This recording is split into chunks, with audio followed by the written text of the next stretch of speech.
भारतीय अच्छा, आप लोगों की एज हो गई कि नहीं 18? चलो नाबालिग हम लोग। ये नहीं, ये वाली है। छाओ हाइट ये सिर्फ आईएएस की बात करते हैं, पूरी कायनात पीछे अपने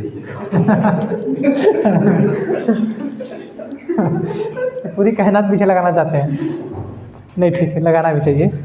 ठीक है, अब हम लोग क्या देखिए, मान लीजिए हम लोग तो बीच में कहीं भटक सकते हैं दूसरी नौकरी के चक्कर में, लेकिन ये क्या है देखिए, होता क्या है कि ये जो सरकार, अभी आप पुलिस के आरक्षण की बात कर रहे थे, सरकार ने की क्या, सरकार यूपी पुलिस के आरक्षण पे अभी देखिए, सरकार यूपी पुलिस के आरक्षण पे,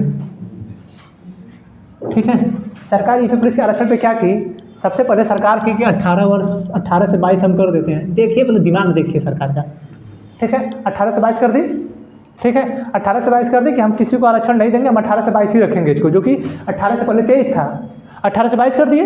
ठीक, जब 18 से 22 किए आप, इसको 5 वर्ष एक्स्ट्रा आरक्षण था SC ST OBC को, ठीक है, SC ST OBC को 5 वर्ष एक्स्ट्रा आरक्षण था, ठीक है। अब 18 से 22 कर दिए। आप क्या लगा कि सबको, उनको तो आरक्षण मिल रहा है, SC ST OBC वालों को इनको तो आरक्षण मिल रहा है, अब जनरल वालों को आरक्षण नहीं मिला, क्योंकि इसमें जनरल वालों के लिए आरक्षण था ही नहीं, जनरल वालों को आरक्षण मिलता ही नहीं है उम्र में, ठीक है। अब हुआ क्या, जब उम्र में आरक्षण नहीं मिला तो सरकार दिमाग लगाई थी कि हम अगर आरक्षण नहीं देंगे तो लोग विवाद करेंगे ही करेंगे, भर्ती को कुछ दिन और निपटाएं हम, लेकिन बाद में समझाएं कि बतिया तो जनरल के लिए आ रही है। सरकार ने तुरंत बढ़ा दिया 3 साल, 25 वर्ष। समझाएं जी, सरकार ने इसे क्यों बढ़ाया, जनरल के लिए, ठीक है। अगर नहीं बढ़ाती तो ये फिर जो 24,000 पोस्ट 24,000 पोस्ट उनका है प्लस 6,000 उसका है, ठीक है, 31,000 में OBC वाले ज़्यादा घुस जाते हैं, ठीक है। क्योंकि बहुत से अब 5 साल में 18 से 23 के समय में 5 साल में बहुत से जनरल लोगों की उम्र ही खत्म हो गई होगी, और 18 से 5 साल में 23 साल में जो 5 साल का एक्स्ट्रा गैप मिल रहा है, इसमें तो OBC वालों का आरक्षण मिल गया होगा, तो 5 साल अपना OBC की जाति लाके भर देंगे, ठीक है। तब ये जो जनरल के लिए था तब इतना जल्दी मिल गया, अगर ये चीज़ OBC के लिए रहा होता ना तो मर जाते, चिल्लाते चिल्लाते नहीं मिलता, जल्दी मिलता ही नहीं। जब तक केस औलादी वहाँ जाएगा, हाई कोर्ट में मामला उसको सुनवाई करेंगे, ऐसे करेंगे तब होगा वो, ठीक है। ये जनरल के लिए था, तब इतना जल्दी मिला, ठीक है। चश्मा उतार दिए, लीजिए अब हम लोग मैप पढ़ेंगे। सब ये चीज़ समझाया क्यों इतना जल्दी हुआ है, क्योंकि जनरल के लिए था। हम विरोध में नहीं हैं, हम विरोध में इस चीज़ के नहीं हैं, हम इनके उसूलों पे अंगुली नहीं उठा रहे हैं, ठीक है, हम इनके उसूलों पे अंगुली नहीं उठा रहे हैं। लेकिन यही चीज़ हम देखना चाहते हैं कि जब चुनाव में आरक्षण की बात आ रही थी, SC ST OBC की, तो मामला चला गया हाई कोर्ट, तब तो सरकार नहीं कर रही थी कि हम आरक्षण देना चाहते हैं जल्दी, और चुनाव को नगर निगम को लटका के रखे कितने दिन, हाँ, नगर निगम को चुनाव को लटका के रखे थे, और यहीं पर आरक्षण देने का तुरंत दे दिए हो, और ये जाने हो कि नहीं चुनाव आने वाला है, यही लोग भविष्य तय करेंगे हमारा 2024 में, ठीक है, कर लो। अब इसी पे कोई कटा है दूसरा, अरे भाई क्यों ऐसा बोल रहे, काहे ना बोले, काहे ना बोले। आप लोग एक बार भी बोले कि जब चुनाव नगर निगम का हो रहा था उसमें आरक्षण क्यों नहीं दिया गया, उसी आरक्षण के लिए SC ST OBC के लिए हाई कोर्ट में मामला चला गया, इसको भी जाना चाहिए था कोर्ट में, तब तो कुछ दिन रुका होता, तब तो 2024 का चुनाव दिखता, तब समझ में आता है इन लोगों को। UPSI की वैकेंसी कहाँ है, नहीं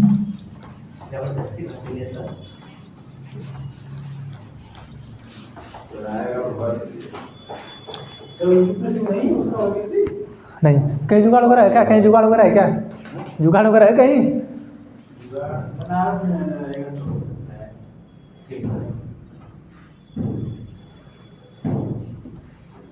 अपवाद तंत्र हम लोग पढ़ रहे हैं, ठीक है। आप लोग एक मैप निकालिए, अपना मैप निकाल लीजिए, और मैप पे पहले भारत, अच्छा अपवाद तंत्र में हम लोग पढ़ेंगे हिमालयी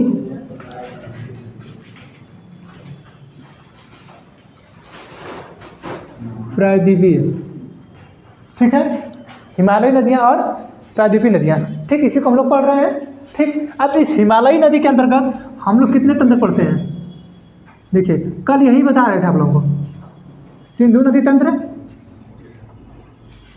ठीक है, गंगा नदी तंत्र, नहीं, जिसका भाई इसमें ये जो गया होता है, जैसे उनका ये जो गया है वो चाहे तो भर दें, इनका ये जो गया है जो है आज नहीं है, ये भर सकते हैं। ठीक है, भरते हैं और तो कुछ नहीं होता। गंगा नदी तंत्र, वो एक्टिव है अपने ऊपर। ब्रह्मपुत्र, ब्रह्मपुत्र नदी तंत्र। ठीक, ये नदियाँ हैं। अब ये तीनों नदी सबसे पहले हमको पढ़ना है। ठीक है, ये जो प्रायद्वीपीय नदी है इसको बाद में पढ़ेंगे। ठीक है, सबसे पहले हम इसको पढ़ेंगे। ठीक है, हमने हिमालयी नदियाँ और प्रायद्वीपीय नदियों में कल अंतर बताया था आप लोगों को। ठीक है, कि ये नदी गहरे गाढ़ का निर्माण करती है, लेकिन ये नहीं, ये है सदानीरा। हिमालयी नदियाँ सदानीरा है, क्यों? क्योंकि बर्फ और वार्षिक वर्षण के आधार पर निर्धारित हैं, लेकिन ये सिर्फ मौसम के आधार पर निर्धारित हैं। ठीक, ये बहुत बड़े बड़े मैदान का निर्माण करती हैं, ये बहुत छोटे छोटे मैदान का निर्माण करती हैं। ये नदियाँ एस्चुरी और डेल्टा, ये नदियाँ डेल्टा बनाती हैं, सिर्फ डेल्टा। ये नदियाँ एस्चुरी और डेल्टा दोनों बनाती है। ठीक है, इस नदी में वाटरफॉल बनता है, इसमें भी वाटरफॉल बनता है। ठीक है, तो कल जो हम इसका अलग अलग बताए थे कि इसका अंतर और इसका अंतर, फिर हम आपको बताना चाह रहे थे कि हम ये पढ़ाएंगे अब कल से, तब तक बाय मिस्टेकली अचानक गलती से चाहे जिस भी तरीके से वीडियो हो गया बंद। ठीक है, जब वीडियो बंद हो गया तो हम यही बताने जा रहे थे कि हिमालय नदी में हमें कौन कौन से तंत्र पढ़ने हैं। सिंधु नदी तंत्र, गंगा नदी तंत्र और ब्रह्मपुत्र नदी तंत्र, ये हमको पढ़ना था। प्रायद्वीपीय नदी जो है उसका अलग पढ़ेंगे। ठीक है, तो पहले हम लोग स्टार्ट करते हैं। आप लोग अपने मैप में ये अपवाह तंत्र लिख के, जो ब्लैंक मैप है उसको अपवाह तंत्र लिखिए। आप लोग अपवाह तंत्र के नीचे बनाइए हिमालयी और प्रायद्वीपीय, ये दोनों बनाइए। इसके बाद सिंधु नदी तंत्र, गंगा नदी तंत्र, ब्रह्मपुत्र नदी तंत्र। ये पीडीएफ में लिखा मिला है, पीडीएफ में मिला, ऐसी बात नहीं है, लेकिन आप लोग इसको अपने मैप में बनाते जाएंगे, इससे आप लोगों को याद होता रहेगा। अपवाह तंत्र के नीचे डायरेक्ट आएंगे, लिखेंगे हिमालयी नदी तंत्र और प्रायद्वीपीय नदी तंत्र।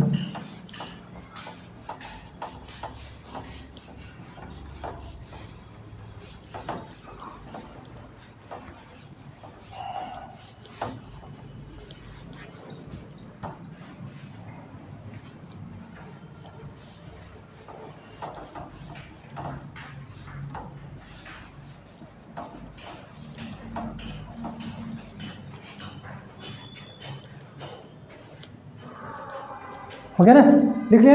अरे लिखिए हिमालयी नदी तंत्र, प्रायद्वीपीय नदी तंत्र। हो गया। हिमालय नदी में नीचे आएंगे, दिखेंगे सिंधु नदी तंत्र, गंगा नदी तंत्र, ब्रह्मपुत्र नदी तंत्र। पीडीएफ में लिखा है, ऐसी बात नहीं है, ऐसा नहीं पीडीएफ में नहीं लिखा है। ठीक है, अब हम लोगों को पढ़ना है अपवाह तंत्र में सिंधु नदी तंत्र।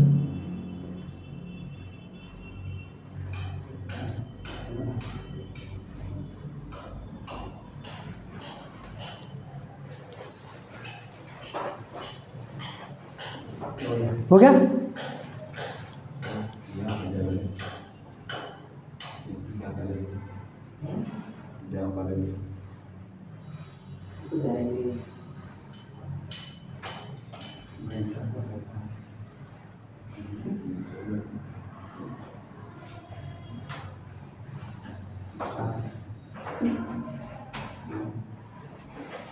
ठीक है, ऐसा मैप बनाइए, ऐसा नक्शा बनाएंगे। आप इसको समझ लीजिए पहले। सर इस पे लिखेंगे? हाँ, उसे बनाना पड़ेगा ना, वैसा ही तो लेना था, ऐसा ही तो। ये पॉलिटिकल है। आप इसी पे कर लेते हैं जो आप करवाएंगे। ठीक है, ये पॉलिटिकल है, ऐसा ही निकलवाना है। और जो हम भेजे हैं वो तो एकदम पूरा ब्लैंक है, उसको निकलाएगा अच्छा, क्योंकि आप उस पर लिख भी सकते हैं। जो ब्लैंक है ना, अब मैं जो भेजा पूरा वाइट है, आप उस पर लिख भी सकते हैं, सामने भी लिख सकते हैं, सामने भी लिख सकते हैं, तो उसको ही निकलवा लीजिएगा, बेटर रहेगा। ठीक, अब देखिए यहाँ पे ये सिंधु नदी तंत्र है। तंत्र का मतलब होता है नदियों का जाल। ठीक है, जो नदियों का जाल हो उसे हम लोग तंत्र बोलते हैं। ठीक है, तो यहाँ पे है कैलाश मानसरोवर, कैलाश मानसरोवर। ठीक है, ये बोखरचू के पास है। ठीक है, बोखरचू के पास है कैलाश मानसरोवर। ठीक है, इस कैलाश मानसरोवर से एक नदी निकलती है, सिंधु नदी।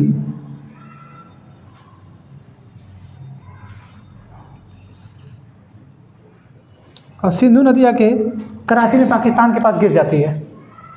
ठीक है, कराची में कराची के पूर्व में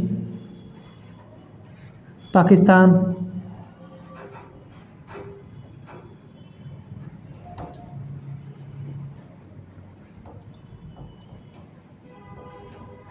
पाकिस्तान में आके ये गिर जाती है। कहाँ से निकलती है?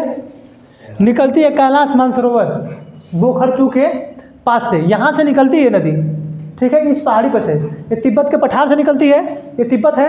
और हम लोगों को पढ़ाए, जब पठार पढ़ा रहे थे तो बताए थे कि तिब्बत का पठार दुनिया का सबसे बड़ा पठार है। दुनिया का सबसे ऊंचा पठार कौन सा है? पामीर का पठार है, ठीक है। भारत का सबसे पठार कौन सा है ऊंचा? लद्दाख का पठार। भारत का सबसे बड़ा पठार कौन सा है? दक्कन का पठार, ये हम बताए थे। तो इस पठार से, तिब्बत के पठार से कैलाश मानसरोवर है, वहाँ एक जगह है बोखरचू।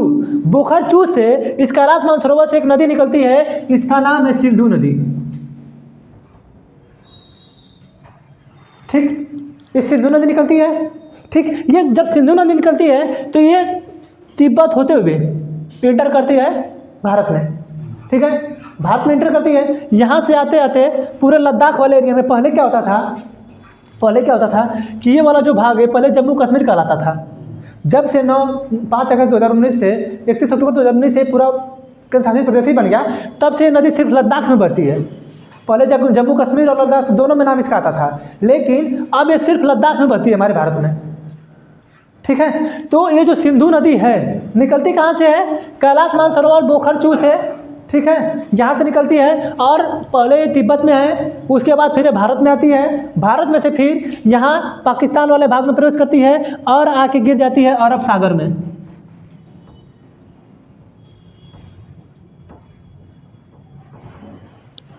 ठीक है, आके गिर जाती है अरब सागर में।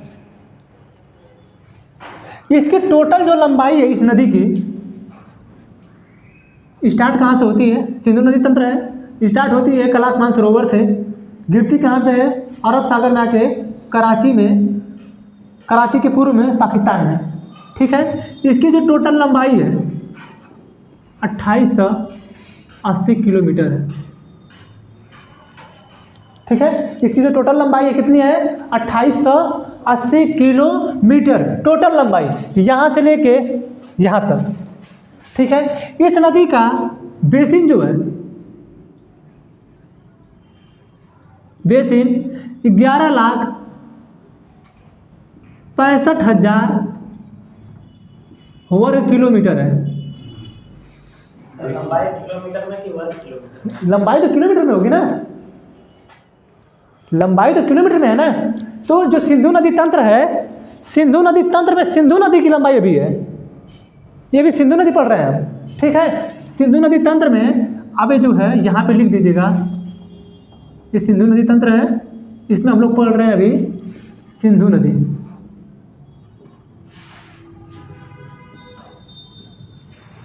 ठीक है। कौन सी नदी पढ़ रहे हैं हम लोग? सिंधु नदी, ठीक है। अब सिंधु नदी की लंबाई कितनी है? 2880 किलोमीटर। इसका बेसिन कितना है? बेसिन का मतलब आप लोगों को बताया है कि जहाँ तक इसका विस्तार हो, जो जो नदियाँ की मिलती हो, वो उसका होता है बेसिन, ठीक है। यानी ये 11,65,000 वर्ग किलोमीटर में है, ठीक है। अब इसकी भारत में लंबाई कितनी है? भारत में ये 1114 किलोमीटर है। नदी की लंबाई की बेसिन की लंबाई? भारत की नदी की, भारत में जो नदी है इसकी लंबाई है 1114 किलोमीटर। और इसका जो बेसिन है भारत में जो इसका बेसिन है 3,21,289 किलोमीटर स्क्वायर।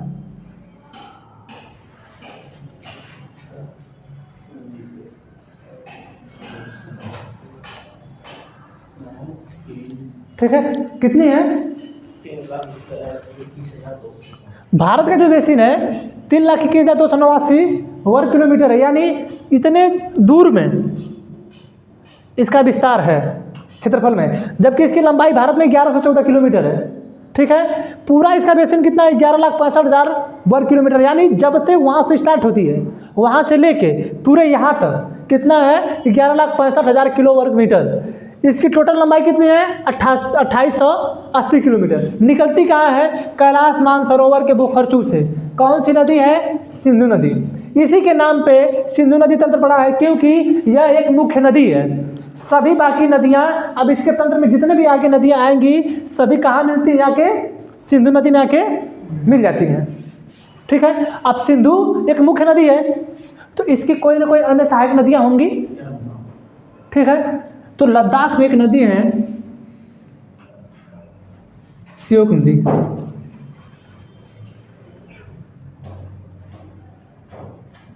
और एक नदी एक आती है, यह है नुब्रा।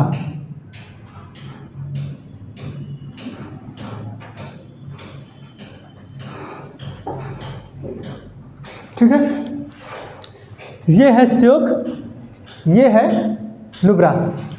यहाँ पे एक नदी है, इसका नाम है हुंजा। ठीक है, क्योंकि हम तो नदी तंत्र पढ़ रहे हैं, नदी तंत्र हम पढ़ रहे हैं। ठीक है, जब नदी तंत्र पढ़ रहे तो कहीं ना कहीं इसमें नदियों का जाल तो होगा। जब नदियों का जाल होगा तो एक नदी है श्योक नदी ऐसे की मिलती है, और यहाँ पे आके मिल जाती है ये नुब्रा नदी। ठीक है, नुब्रा नदी आके मिल जाती है। फिर इसके बाद यहाँ एक गिलगित प्रांत है, एक नदी आती है यहाँ पे मिलती है गिलगित नदी।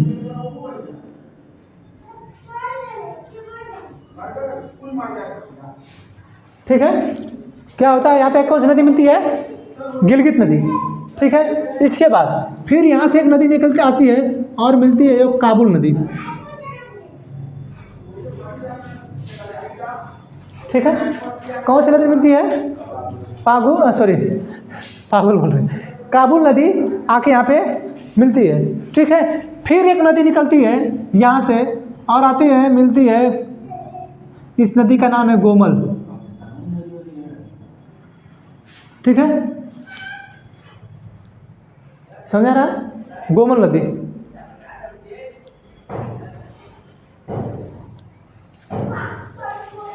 ठीक है, हो गया। अब देखिए, ये जो नदी है, इतने नदियों का जो जाल है, ठीक है, अब इतनी बड़ी नदी तो हमने आपको बताया था कि जो सिंधु नदी है, जो सिंधु नदी है ये नदी तंत्र है। ठीक है, जब नदी तंत्र है तो इसमें बाएं से भी नदी आके मिलेगी और दाएं से भी मिलेगी। ठीक है, तो यहाँ पे एक और झील है, इसका नाम है राकस ताल।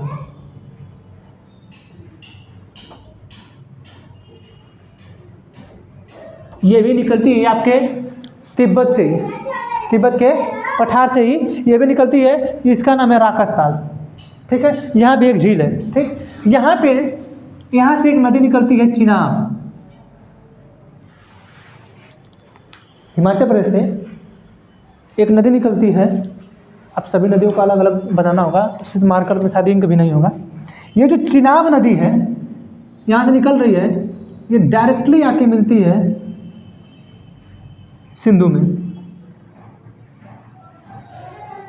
ठीक है, ये जो हरे कलर की नदी है ये है चिनाब।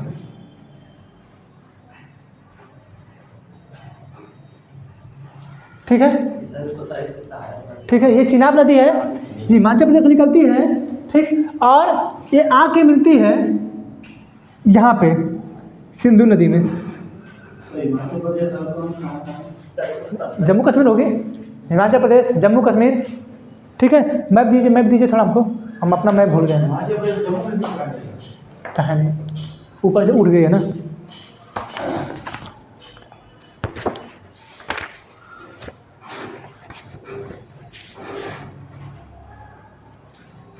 ठीक है, जो चिनाब नदी है देखिए निकली है हिमाचल प्रदेश से, यहाँ से निकली है और ऐसे होते हुए लगभग आ रही है।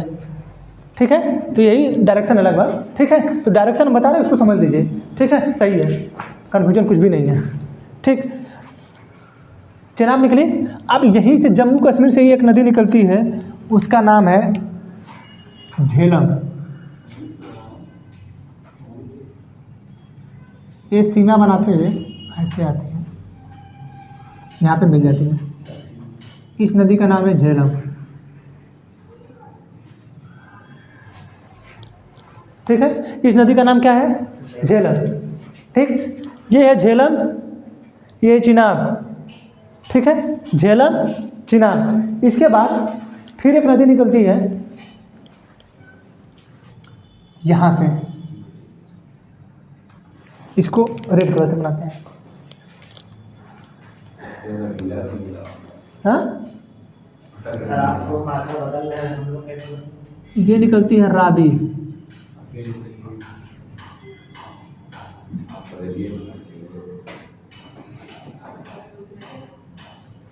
हाँ, सबके साथ हो जाएगा। ठीक है, ये है आपकी रावी।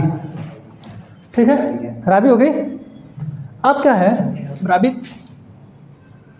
इस साइड मिलेगी। रावी उत्तराखंड है, ये झेलम जम्मू कश्मीर साइड का। हाँ, झेलम जम्मू कश्मीर बताए तो अभी। सर रावी कहाँ से है? हिमाचल प्रदेश से। रावी हिमाचल प्रदेश से निकली है। ठीक है, मैप आप लोगों के सामने जब मैप रखा है तो उसको देखने में क्या तकलीफ हो रही है? सर देख रहे हैं मैं। ठीक है, इसमें रावी देखिए हिमाचल प्रदेश से निकली है। ठीक है, ये रावी हो गई, चिनाब, झेलम। एक ये जो नदी है आपकी,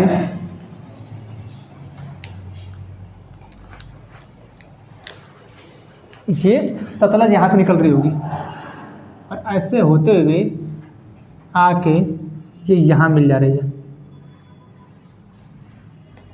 ये है सतलज।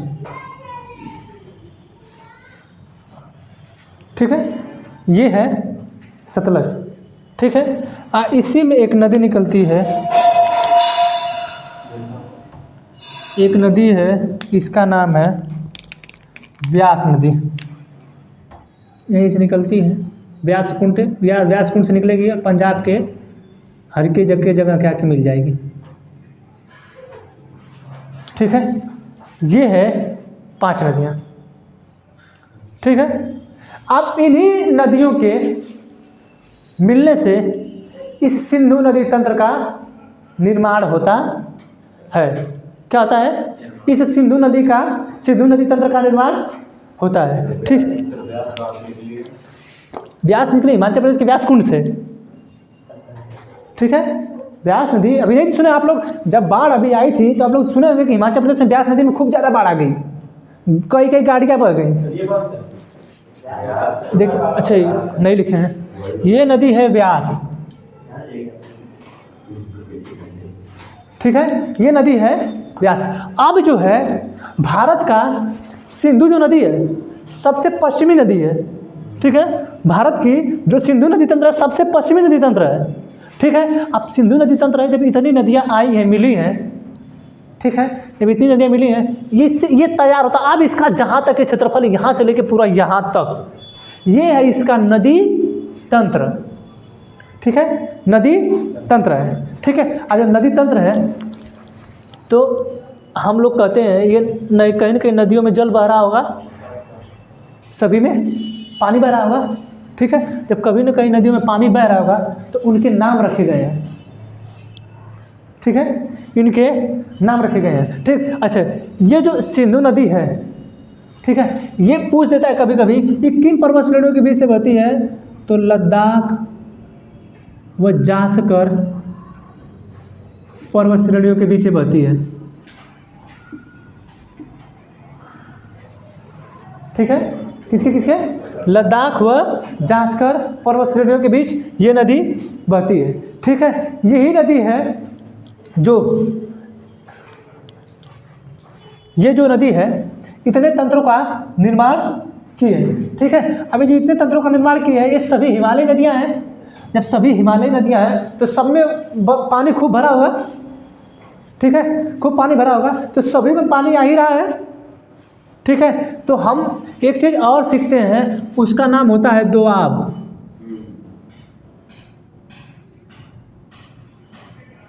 ठीक है, सुने हैं दोआब।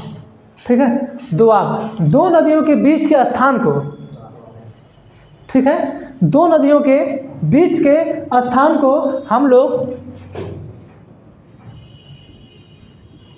में कौन सी जगह है? बहुत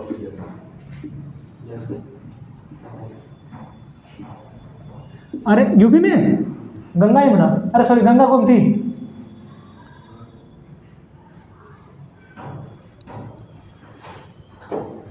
दो नदियों के बीच के स्थान को हम लोग दोआब कहते हैं। और देखिए यूपी में कहाँ है, गंगा और यमुना है ना, जो प्रयागराज में मिल रही है, गंगा और यमुना के बीच में जो नदी है उसके बीच में जो है वो दोआब ही है। ठीक है, तो जो प्रवाहित नदियों के बीच के स्थान को हम लोग क्या बोलते हैं, दोआब। और जो दोआब होता है बहुत उपजाऊ भी होता है, क्योंकि इस नदी से भी बाढ़ गया है और उस नदी से भी बाढ़ आ रहा है। ठीक है, वो खूब उपजाऊ होता है, धान वगैरह खूब अच्छा होता है। इसीलिए तो जो हमारा डेल्टा पर अरे मैदानी क्षेत्र है बहुत ज़्यादा धान वगैरह हम लोग उत्पादन करते हैं। पश्चिम बंगाल क्यों धान इतना उत्पादन करता है, इसीलिए वहाँ ज़्यादा पानी है। ठीक है, तो ये जो नदी है, अब ये जो नदियाँ हैं इन सभी नदियों के बीच कहीं ना कहीं स्थान है। अब ये सिंधु नदी है, ठीक है, सिंधु नदी, फिर झेलम, फिर चिनाब, फिर रावी, ब्यास, सतलज।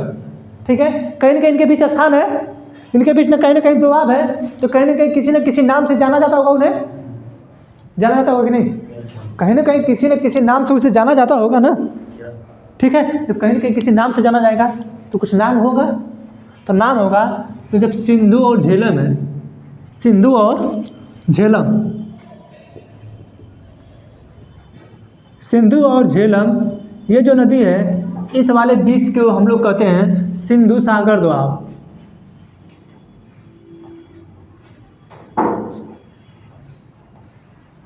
ठीक है, इसे हम लोग क्या कहते हैं, सिंधु सागर दोआब। ये पूछता है, आप लोग खोपड़ी थोड़ा बैठा कर रखेगा कि पूछता है कि सिंधु और झेलम के बीच, और याद रखिए कि कौन सी नदी कहाँ किसको क्या बोल रहा है। ठीक है, सिंधु सागर दोआब या सिंधु सागर का मैदान। ठीक है, सिंधु और झेलम के बीच के स्थान को सिंधु सागर दोआब कहते हैं हम लोग। ठीक है, सिंधु सागर करिए। अब जब सिंधु और झेलम के बीच का स्थान हो गया तो कहीं ना कहीं झेलम और चिनाब के बीच भी होगा। ठीक है, तो झेलम और चिनाब, झेलम और चिनाब के बीच से चाज दोआब।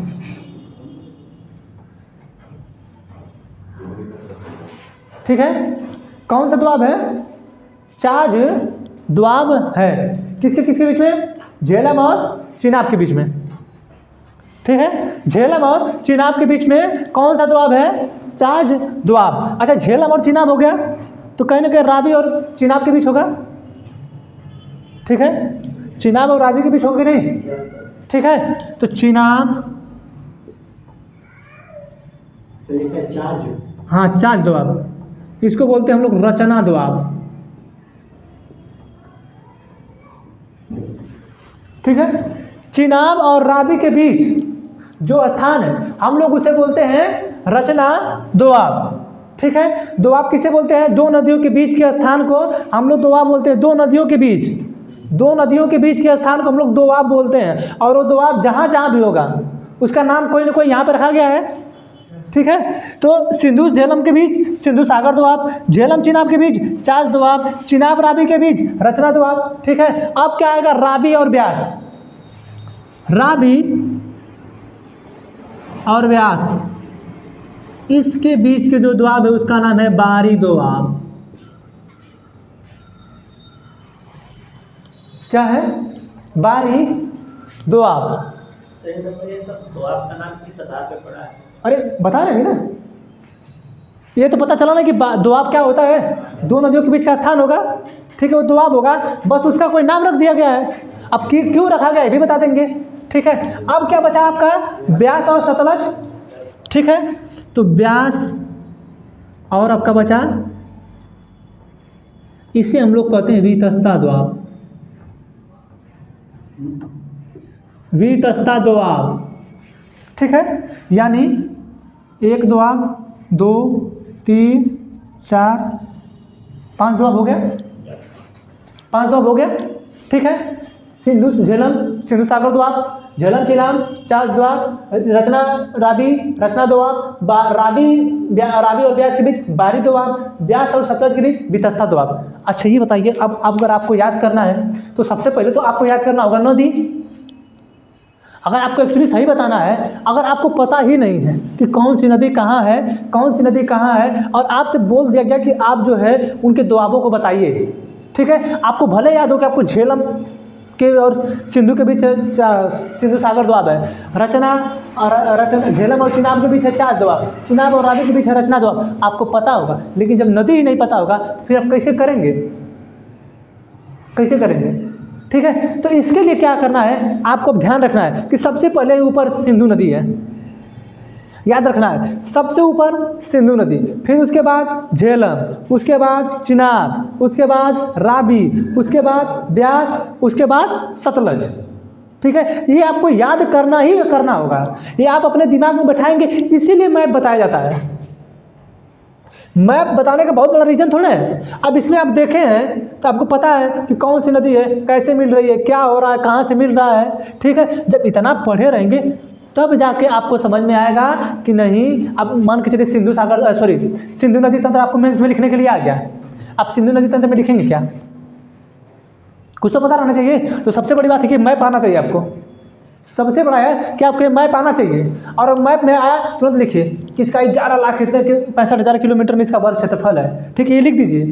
ठीक है, ये यहाँ से यहाँ तक विस्तार है इसका, भारत में इतना है, यहाँ इसका इतना है। ठीक है, ये सब लिखेंगे तो थोड़ा सा प्रभावित नहीं कुछ जानता है। ठीक है, अब आपको अब इस पे आना है, आप इसको याद कैसे करेंगे? तो सिंधु और झेलम के बीच का जो भाग है इसे हम लोग कहेंगे सिंधु सागर द्वाब। सिंधु और झेलम के बीच के जो भाग हैं उसको हम लोग कहेंगे सिंधु सागर द्वाब। इसको याद करना थोड़ा सा मुश्किल लग रहा है, लेकिन इसको याद करना मुश्किल नहीं लग रहा है। जानते क्यों? इसलिए कि जब कह रहा है झेलम और चिनाब, तो चा से चिनाब को च ले लीजिए, झ से झेलम को ले लीजिए, यानी ये हो गया चाज द्वाब। ये क्या हो गया? चाज द्वाब। किससे किससे? चिनाब और झेलम से। चिनाब और झेलम से ये हो गया आपका चाज दोआब। ठीक है, फिर चिनाब और रावी हो गया। तो एक बार ले लिए र और एक बार लीजिए च न, र च न दोआब। ठीक है, या तो आपसे बोल दिया कि रचना दोआब में कौन कौन सी नदी आती है, रचना दोआब में कौन कौन सी नदी आती है, तो रचना में आ जाएगी रावी और चिनाब। ठीक है, तो आपको याद करने का तरीका और कोई ट्रिक नहीं है इसमें। और रावी को उल्टा करेंगे। ठीक है, और बारी जो आपका करेंगे रावी का, ये जो है उल्टा करेंगे, रावी का उल्टा ही कर दीजिए। ये रावी है, यहाँ पे बारी है। ठीक है, रावी का उल्टा कर देंगे तो किस किस नदी के बीच है? अरे आप सोचने के लिए कुछ भी कर सकते हैं, ट्रिक ही बनाना है ना, ट्रिक ही बनाना है तो कैसे भी बन सकता है। ठीक है, तो आप जो रावी और ब्यास है इस दोनों के बीच है बारी द्वाब। अब इस तरह भी आप याद कर सकते हैं कि यहाँ पे, यहाँ ये जो ब्यास है, ब्यास में ब तो लिखेंगे ना, ब ब्यास।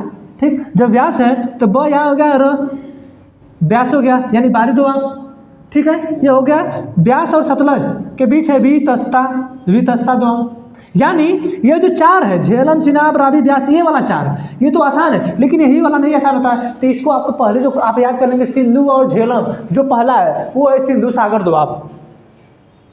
ठीक है, वो कौन सा है? सिंधु सागर दोआब है पहला जो है। दूसरा है झेलम और चिनाब के बीच चाज दोआब। तीसरा है चिनाब और रावी के बीच रचना दोआब। चौथा है रावी और ब्यास के बीच बारी दोआब। ठीक है, ब्यास और सतलज के बीच वितस्ता दोआब।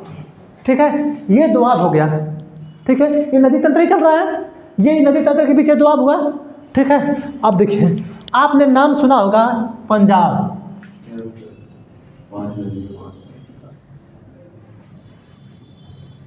ठीक है, आपने नाम सुना होगा पंजाब, और आपने सुना होगा कि पंजाब तो पाकिस्तान में भी है, पंजाब पाकिस्तान में भी है, और आपके भारत में भी पंजाब है। तो भारत और पाकिस्तान में पंजाब है, तो कहीं ना कहीं 1 नदी, 2 नदी, 3, 4, 5। ठीक है, इन्हीं 5 नदियों को मिलाने से पंजाब का निर्माण हुआ है। ये खोपड़ी में बैठा के रखिएगा, किससे किससे? झेलम, चिनाब, रावी, ब्यास।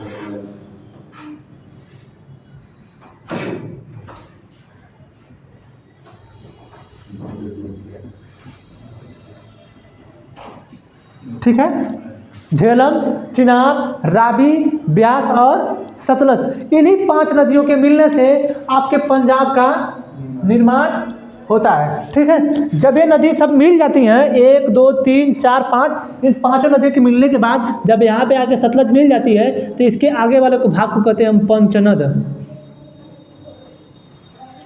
ठीक है, अब इसी आधार पे इस वाले भाग का नाम पड़ा पंजाब आपका। ठीक है, इसी आधार पे इस वाले भाग का नाम आपका क्या पड़ा? पंजाब पड़ा। तो सिंधु देख रहे हैं पूरे ऊपर से आ रही है, सिंधु से कोई मतलब नहीं है। ठीक है, इन 5 नदियों से मतलब है, ये ध्यान रखिएगा कि सिंधु नदी इस पंजाब में शामिल नहीं है। ठीक है, झेलम, चिनाब, रावी, ब्यास और सतलज, इन्हीं 5 नदियों के मिलने से निर्माण होता है पंचनद का। हम लोग इसी 5 नदियों से पंजाब का निर्माण देखते हैं। ठीक है, किस किस से? झेलम, चिनाब, रावी, सतलज, ब्यास। झेलम, चिनाब, रावी, सतलज, ब्यास। आप सिंधु नदी को कभी नहीं बोलेंगे, सिंधु नदी को उसमें नहीं बोलना है, सिर्फ क्या बोलना है? झेलम, चिनाब, रावी, सतलज, ब्यास। झेलम, चिनाब, रावी, ब्यास, सतलज। झेलम, चिनाब, रावी, ब्यास, सतलज, इसी 5 नदियों के मिलने से पंचनद का भी निर्माण होता है और इसी 5 नदियों के आधार पे इस पंजाब का भी निर्माण हुआ है। लेकिन वर्तमान में ये 3 ही नदियाँ इसमें हैं, ब्यास, रावी और सतलज। पंजाब में इसमें 3 ही नदियाँ हमारे आती हैं, ब्यास, सतलज और रावी। ठीक है, यही तीनों नदियाँ जो है इस वर्तमान में पंजाब में है। बाकी जो 2 अन्य नदियाँ हैं चिनाब और झेलम, ये पाकिस्तान वाले पंजाब में हैं, जम्मू कश्मीर से आती हैं, जम्मू कश्मीर से आती हैं। ये झेलम भी जम्मू कश्मीर से आती है, लेकिन ये हमारे पंजाब वाले प्रांत में नहीं आती है। ठीक है, तो पूछ देखिए हमारे वर्तमान में हमारे पंजाब से कितनी नदियाँ बची हैं? भारत के पंजाब से तो 3 नदियाँ, सतलज, ब्यास, रावी। सतलज, ब्यास, रावी, सतलज, ब्यास, रावी, सतलज, ब्यास, रावी। किससे बहती हैं? वर्तमान पंजाब से। वर्तमान पंजाब से कितनी नदियाँ बहती हैं? सतलज, ब्यास, रावी। सतलज, ब्यास, रावी वर्तमान के पंजाब से बहती हैं, जबकि पूरे पंजाब से 5 नदियाँ बहती थी, झेलम, चिनाब, रावी, ब्यास, सतलज। ठीक है, ये आपको याद रखना है। ठीक है, ये जो है इतना सिंधु नदी तंत्र के अंतर्गत आता है। ठीक है, अब हुआ क्या? सिंधु नदी में सिर्फ यही थोड़ा है, ये भी नदियाँ मिली हैं, शेख और नुब्रा, हुंजा, गिलगित, काबुल, गोमल। नुब्रा, श्योक, हुंजा, गिलगित, काबुल, गोमल। ठीक है, गोमल एक दर्रा भी है, गोमल एक दर्रा भी है पाकिस्तान में, उस दर्रे का नाम है गोमल दर्रा। ठीक है, पाकिस्तान में एक दर्रा है, उसका नाम है गोमल दर्रा। ठीक है, बहुत से दर्रे पाकिस्तान में भी हैं, जैसे हमारे यहाँ बहुत से दर्रे बताएं आप लोगों को, वैसे पाकिस्तान में बहुत से दर्रे हैं। ठीक है, तो ये गोमल दर्रे से आती है, ये काबुल से निकलती है, काबुल नदी, गिलगित नदी, ये गिलगित वाले प्रांत से निकलती है, हुंजा नदी यहीं पे है, श्योक, नुब्रा। ठीक है, ये सभी इसकी सहायक नदियाँ हैं। ठीक है, समझा ना चीज़? ये समझा गया? अब आगे आइए, इसके और विस्तार आपके PDF में मिल जाएंगे, यही इतना ही नहीं है, इसके और विस्तार हैं। अभी जब हम अलग अलग आपको पढ़ाएंगे कि ये नदी चिनाब कौन सी है, झेलम क्या है, रावी क्या है, ब्यास क्या है, सतलज क्या है, इसका अलग अलग पढ़ा देंगे हल्का हल्का। बाकी PDF में लिखा मिलेगा कि ब्यास क्या करती है, चिनाब क्या करती है, झेलम क्या करती है, उसका क्षेत्रफल क्या कितना, सब लिखा मिलेगा आपको। ठीक है,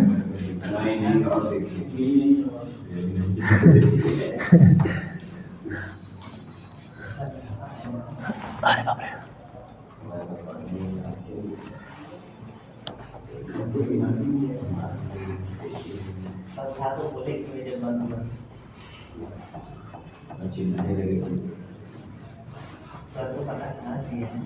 क्या चीज़?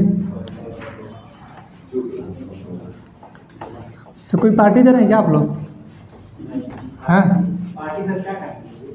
हाँ, पार्टी का होगा नए साल की आप ही लोग कह रहे हैं तो आप ही लोग जाने, हमें क्या पता। पार्टी तो हम सोच रहे हैं कि 31 तरह का प्रोग्राम है। कोहराम हम कह रहे हैं, हम लोग सुने, आप लोग बोल रहे हैं कि 31 तारीख को कोहराम मचाया जाए। कोहराम क्या है? नहीं मचाना है कोहराम। ठीक है, देखिए एक हुआ था सिंधु नदी तंत्र में,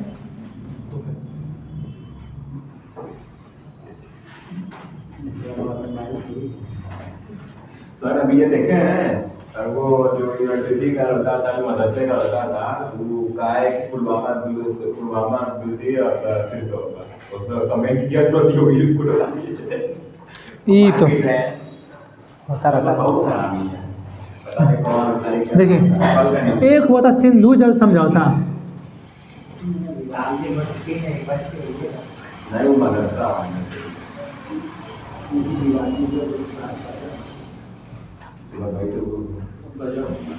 और इससे पहले पुलवामा अटैक हुआ था। ठीक है, फिर हो गया। अब इधर देखिए, सिंधु जल समझौता 1960 में हुआ। ठीक है, हाँ, भारत और पाकिस्तान के बीच ये समझौता हुआ, सिंधु जल, सिंधु ये सब विवादों में रहता है ना भारत और पाकिस्तान के बीच।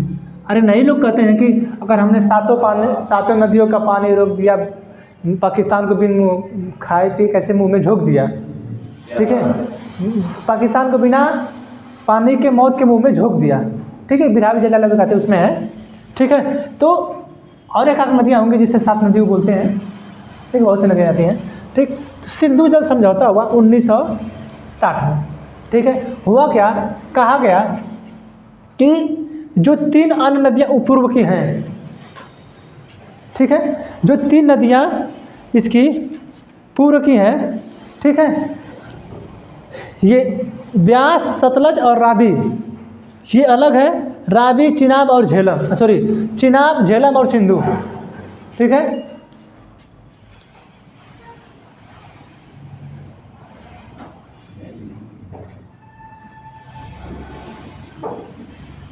ठीक,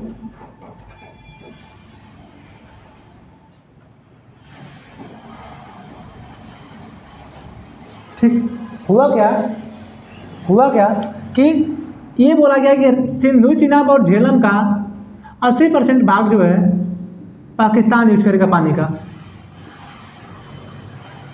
ठीक है, 80% भाग पाकिस्तान यूज करेगा सिंधु, चिनाब और झेलम का। ठीक, और रावी, ब्यास और सतलज का 80% भाग भारत। ठीक है, समझा रहे थी जब ये समझौता हुआ इनके बीच, क्योंकि ये नदी तो इंटरनेशनल नदियाँ हैं। अरे सतलज नदी भी निकल रही है आपके वहाँ से, ठीक है, आपका सिंधु नदी भी वहीं से निकल रही है।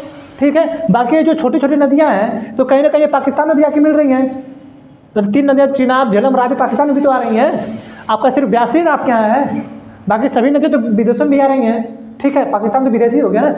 तो सिंधु, चिनाब और झेलम का 80% भाग पाक, बाकी 20% भारत। इसका 80% भारत, बाकी 20% पाकिस्तान यूज करेगा। ठीक है, ये सिंधु जल समझौता के तहत हुआ। ठीक, जब सिंधु जल समझौता के तहत हुआ तो भारत क्या करता है कि नदियाँ जो हैं, इस नदियों पे बांध बनाता है। ठीक है, नदियों पे बांध बनाता है। जब बांध बनाता है तो भाई कहीं भी आप जब बांध बनाएंगे तो हम लोग बांध का निर्माण कर रहे हैं कि अगर किसी की ज़रूरत होगी कभी हमको पानी की तो हम लोग पानी ले लेंगे, इससे नहर बना लेंगे। जैसे बांध बनाने से जो देखिए, जो पहाड़ी नदियां हैं, पहाड़ी नदियों से क्या होता है कि बिजली बनती है। ठीक है, पहाड़ी जो ऊपर जितनी भी नदियाँ रहेंगी, जितने भी तेज़ी से निकलेंगी उससे बिजली बनती है। ठीक है, आप जो है जब तक नदियाँ पहाड़ों से नहीं गिरेंगी तब तक आप बिजली नहीं बना पाए। आप देखें कभी गंगा नदी पे कोई पन बिजली बना है? कोई ने बन ही नहीं पाता है। हाँ, उत्तराखंड में बना सकते हैं यार जो है, क्योंकि वो पहाड़ी एरिया पे है, लेकिन यहाँ पे तो नहीं है ना। आप उत्तराखंड में बना सकते हैं, लेकिन उत्तर प्रदेश में कौन सी पहाड़ी एरिया, कहीं नहीं बना पाएंगे। यानी जहाँ भी पहाड़ी एरिया होगी वहाँ पे आप जो है जल विद्युत का बांध बना सकते हैं। ठीक, पर भारत सरकार क्या करती है, कुछ कुछ ही नदियों पे बांध बना देती है। ठीक है, जब बांध बना देती है तो पानी उसका रोक दिया जाता है। तो गर्मी के समय में जब पानी रोक दिया जाता है तो पाकिस्तान एकदम खिसिया जाता है। पाकिस्तान एकदम खिसिया जाएगा कि पानी क्यों रोके हैं। ठीक है, पानी क्यों रोके हैं। जैसे इसका 80% रोकेगा, अपना प्रयोग करेगा। ठीक है, अब भारत क्या करता है, जब भारत डैम बनाता है तो वो उस पर बार बार मतलब एलिगेशन लगाएगा, बार बार रोकेगा उसको, क्यों बना रहे हैं। ठीक है, अरे कोई भी डैम, आपको पानी से मतलब है ना, तुमको सिर्फ पानी से मतलब है, तुम पानी ले लेना, हमें उसका प्रयोग करने दो, लेकिन उसे डर लगता है। जानते क्यों? उसे इसलिए डर लगता है कि अगर आने वाले समय में भारत अगर बांध बना लिया, तो बांध बना लेगा तो कहीं ना कहीं बहुत बड़े जल को जमा करेगा। बांध इसीलिए बनाया जाता है कि बहुत बड़ा जलाशय बने, ठीक है, बहुत बड़े बड़े जल एकत्रित हों, ठीक है, तो उसमें से धीरे धीरे पानी छोड़ा जाए, टरबाइन घूमे, और टरबाइन घूमने से विद्युत भी उत्पन्न हो जाए, लोगों को पानी मिल जाए। तो जब कभी भी डैम बनाया जाता है, बांध, ठीक है, जब कभी भी कोई बांध बनाया जाता है, इसमें जो पानी गिरता है, ठीक है, जो पानी गिरता है यहाँ पे लगाता है टरबाइन, यहाँ पे उसका बना देता है हाउस, बिजली हाउस। यहाँ पे टरबाइन लगेगी, यहाँ पे उसका बिजली हाउस बना दिया जाएगा, ठीक है, अब बिजली यहाँ से उत्पादन होगी। बाकी जो पानी निकल रहा है इससे बना दी जाती है नहरें, ठीक है।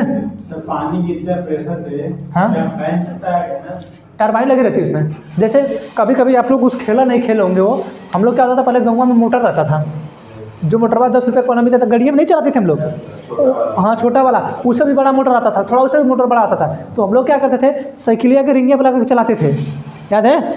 नहीं याद होगा, चलाए नहीं होंगे, ठीक है। जब आप चलाते थे उसको, तो साइकिलिया के रिंगिया पर रख के चलाएंगे, तो पीछे हम लोग पैसा 3 रुपये का जो बल्ब आता था, वो सफ़ेद वाला बल्ब जलने लगता था।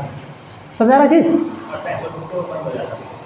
समझा रहा है? यानी जैसे ही रिंगिया पे आप लगाएंगे और उसका फिरिया लगाएंगे रिंगिया के पसमा, तो जैसे वो चलता था तो पिछवा देखे तो बत्ती जलने लगता था, ठीक है, बत्ती जलने लगता था। वही सिस्टम यहाँ पे भी है। जैसे ही टरबाइन पे वो घूमता है तो टरबाइन बहुत तेज़ी से घूमता है, ठीक है। तो ऐसे ऐसे सिस्टम लगाए गए इसमें, इस टरबाइन की यहाँ पे जब ये घूमता है तो यहाँ ऐसे सिस्टम लगाएंगे को बिजली का उत्पादन करता है। 40 मेगावाट, 80 मेगावाट, 400 मेगावाट, 300 मेगावाट की बिजली उत्पादन की जाती है, ठीक है। तो इसीलिए तो भारत सरकार सोचती है हम कहीं ना कहीं इसका बिजली का उत्पादन कर लें, इससे हम जम्मू कश्मीर में बिजली सबको दे दें, हर घर बिजली हो जाए, ठीक है, सबको वहाँ पर उजाला मिलने लगे, हमारी सेना रही है, सबको सेना को मिलने लगे बिजली, ठीक है, सबका फ़ोन चार्ज हो, सब कुछ हो। पाकिस्तान को अलग सोचता है, वो कहता है इस पर डैम मत बनाइए, अगर आप इस पर डैम बनाएंगे हमसे कल लड़ाई होगी तो आप उस बंधवा को खोल देंगे, और खोल देंगे आ जाएगी बाढ़ और हम लोग तबाह हो जाएंगे, ठीक है, उसका अलग चलता है, ठीक है। और जब उसमें हुआ कि हम लोग इसका 20% भाग यूज करेंगे, ठीक है, तो हमने एक नदी पर डैम बना दिया, ठीक है। जब हमने एक नदी पर डैम बना दिया तो जब उस डैम को हम लोग बनाए तो बनने तो पहले का डैम था, उसका हम लोग मतलब पूरा दोबारा उसको मरम्मत करा लेते हैं, ठीक है। उसमें से पानी रिस रहा था, पानी सिर्फ रिस रहा था। तो कह रहा कि देखिए आपके इस डैमों में से पानी रिस रहा, हमारे में आ रहा है, इसको बदवाइए तो हमारे में बाढ़ आ जाएगी। गजब की मूर्ख हो, मतलब पानी रिसने से इतना तकलीफ है, पानी रिसने से इतनी तकलीफ है उनको, ठीक है। तो जो सिंधु नदी जल समझौता हुआ 1960 में हुआ भारत और पाकिस्तान के बीच, सिंधु, चिनाब, झेलम, इस तीनों नदियों का प्रयोग जो करेगी 80% पाक, बाकी 20% भारत, रावी, ब्यास, सतलज का 80% भारत, बाकी 20% पाकिस्तान करेगा, ठीक है। तो सिंधु जल समझौता समझाया, इनके बीच कौन कौन से दुआ है समझाया गया, ठीक है। ये है आपका सिंधु नदी तंत्र, ठीक है। अभी हम लोगों को आगे पढ़ना है सतलज, ब्यास, रावी, चिनाब, झेलम, ठीक है, और क्या पढ़ना है, इसका इतना ही पढ़ना है। बाकी इधर की कोई ज़्यादा इंपॉर्टेंट नदी है भी नहीं, ठीक है। तो इसमें इतना ही पढ़ना है, ठीक। अब आगे थोड़ा सा देखते हैं, ये चीज़ समझा गया? सिंधु, चिनाब, झेलम, रावी, ब्यास, सतलज, सिंधु जल समझौता। ये पूछता है कि सिंधु जल समझौता कब हुआ था, तो 1960 में किसके बीच में? भारत और पाकिस्तान के बीच। 1960 में पंडित जवाहरलाल नेहरू थे।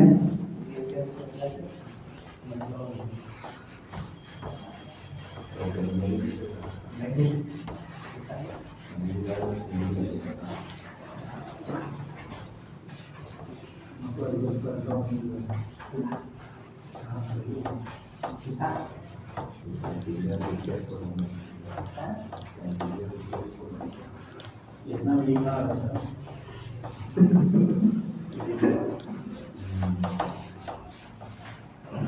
समझा चीज, ठीक है। अब इसका हम देखते हैं, इसमें क्या लिखा है। लिखा है कि ये हिमालय नदियों में सबसे पश्चिम नदी है, ठीक है। इसका जो पीडीएफ है इसमें लिखा है कि हिमालय नदियों में ये सबसे पश्चिम नदी है। अभी बताए हैं सिंधु नदी का उद्गम तिब्बत क्षेत्र में कैलाश पर्वत श्रेणी में बोखरचू से, अभी बताए हैं, के निकट एक हिमनद से होता है जो 4164 मीटर की ऊंचाई पर स्थित है।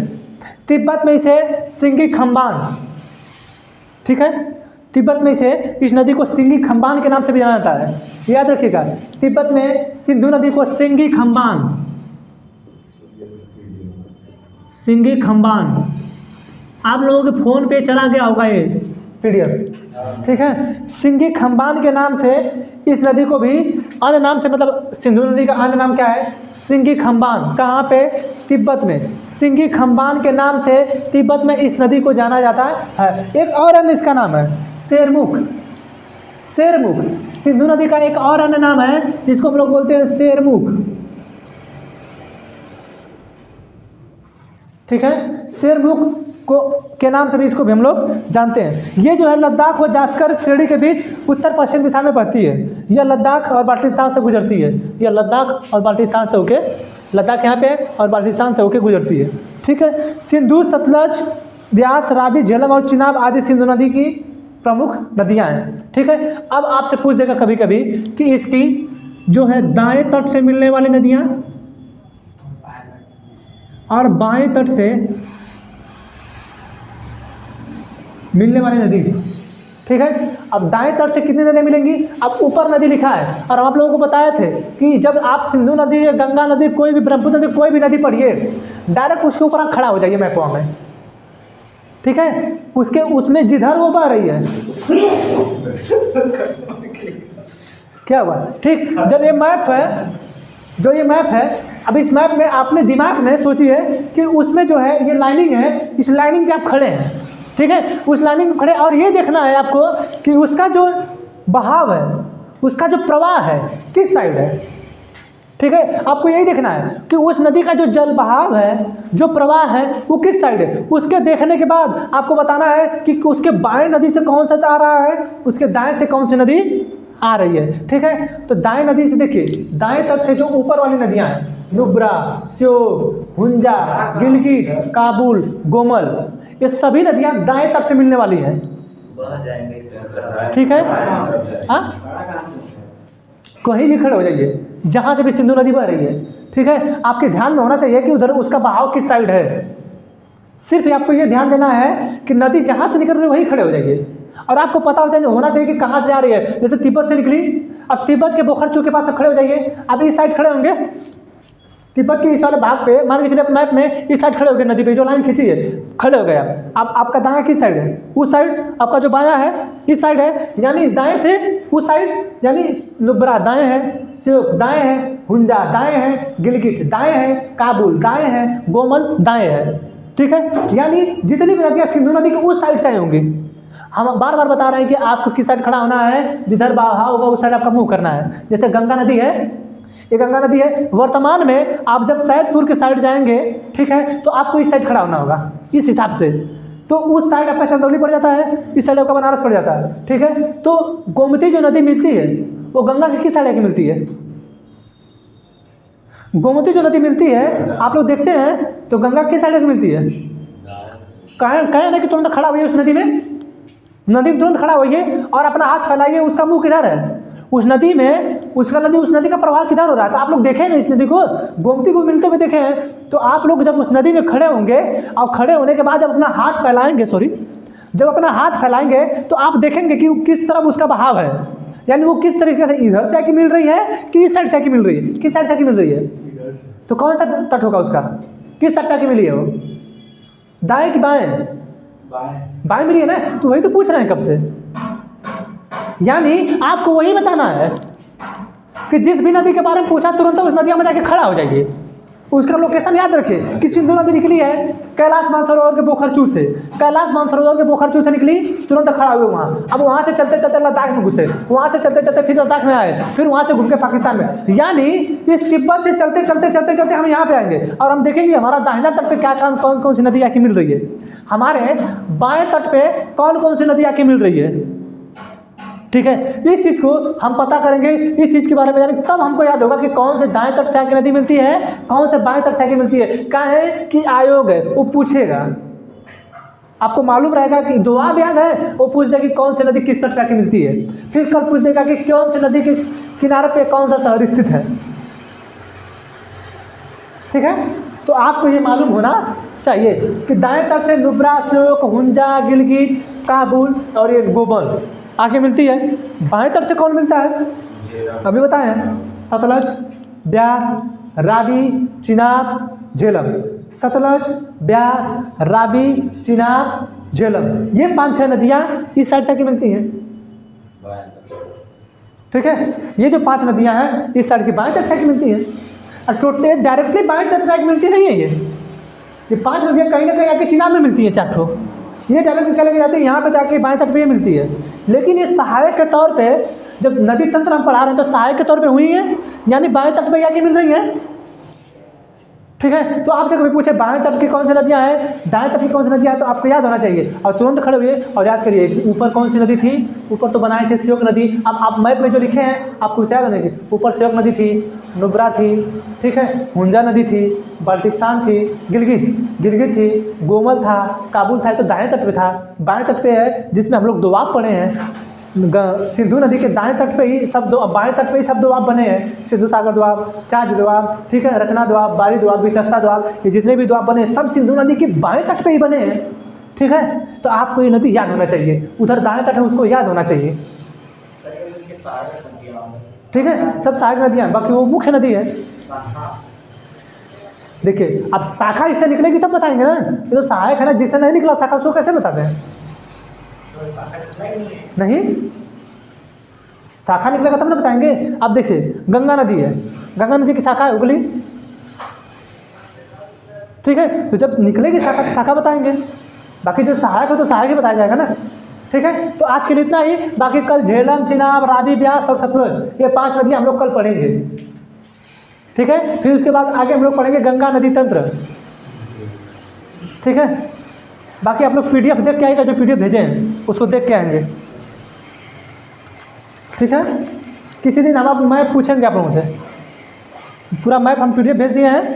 ठीक है, आप उस पर मैप में किसी भी राज्य से किसी दिन पूछ सकते हैं। ठीक है, आज के लिए नहीं मिलेंगे, तब तक ले जाइए। राज्य वाला ये सब